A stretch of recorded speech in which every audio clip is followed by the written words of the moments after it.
All right, welcome to the Explainer. If you're prepping for the FRCS Viva, you know there are certain landmark trials you just have to nail. Today, we're diving deep into a big one for vascular surgery, the ESCHAR trial. We're going to break it down piece by piece into the kind of sharp, structured answer that's going to impress your examiners. So just imagine it. You're in the hot seat. The examiner leans forward and asks you this exact question: what you do in the next 3 minutes. It all boils down to structure, confidence, and knowing your stuff cold. So let's build that answer right now. We're going to follow a really simple roadmap. First, the clinical question: why did we even need this trial? Then, the design and methods, what they measured, the key results, with the numbers. And finally, the limitations and how to wrap it all up into that perfect Viva answer. This structure, this is your key to a knockout response. Okay, section 1. Look, the best answers don't just say what a trial is, they explain why it was necessary. And the clinical problem here was pretty stark. We knew multi-layer compression was great at healing venous leg ulcers, but the recurrence rates were just sky high. We were fixing the problem for a little while, but not stopping it from coming right back. And that led to the simple but really powerful question behind ESCHAR. And by the way, ESCHAR stands for the effect of surgery and compression on healing and recurrence. It asked, could surgically fixing the underlying superficial venous reflux on top of the usual compression finally crack that recurrence problem? Right, let's get into the methodology. A quick, punchy summary of the trial's design shows the examiner that you're not just reciting facts, you actually understand the paper. These are your must-know facts. So you'd say, ESCHAR was a multi-center randomized control trial. It was run across 3 UK vascular centers and recruited 500 patients who had venous ulcers and proven superficial reflux.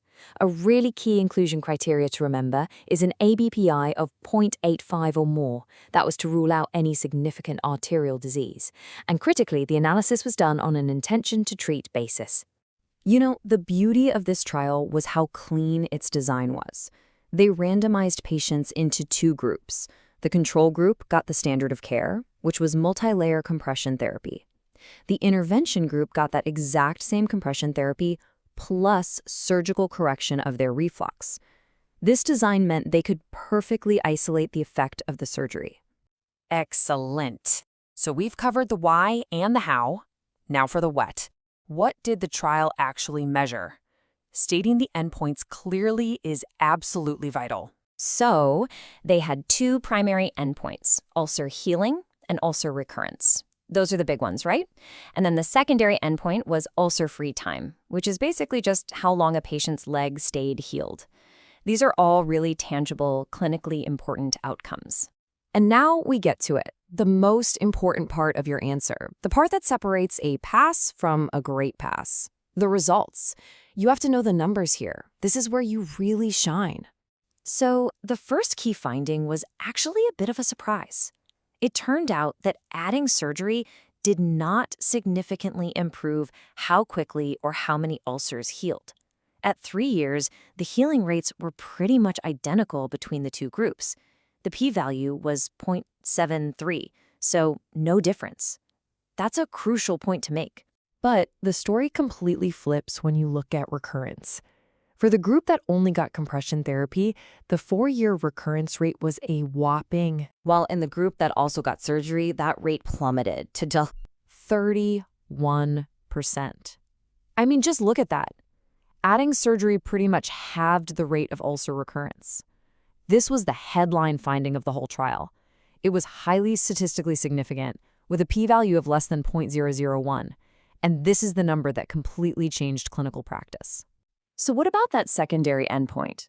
Well, the surgery group also had significantly more ulcer-free time.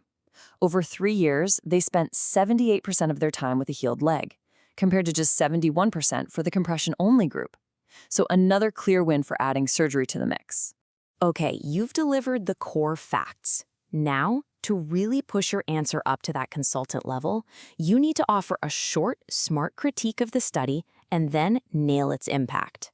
So, what are the limitations you should mention? Well, first, that intention to treat analysis. About a quarter of the patients who were supposed to get surgery actually refused it, but they were still analyzed in the surgery group. This basically waters down the result, meaning the real benefit of surgery is probably even bigger. Second, they didn't really track stocking compliance. And finally, and this is a key point for today, the trial used traditional open surgery, not the modern endovenous techniques like laser or radiofrequency ablation we use now. But look, even with those limitations, ESCHAR's impact was just immense. It gave us the high-level, rock-solid evidence we needed to completely change our approach. It established that you have to add surgical correction if you want to prevent long-term recurrence in these patients. Period. Right, let's pull it all together. This is your game plan, your blueprint for that perfect, structured, 3-minute Viva answer. Just follow this framework, step by step. You start with the clinical problem and the RCT design. Then, define the two groups and what they were measuring. After that, you deliver the key results for healing, and most importantly, the big numbers for recurrence. You finish strong with a clinical impact and a quick mention of the limitations. It's a winning formula. So let's put that all into one final, polished statement. If they ask you in the exam, the safe, consultant-level answer is this.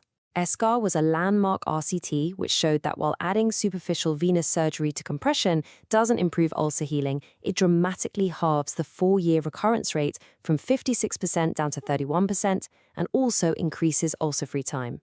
This provides the evidence base for us to offer duplex scanning and surgery to all suitable patients with venous ulcers to prevent them from coming back. If you can master that sentence, you've mastered ESCHAR for your Viva.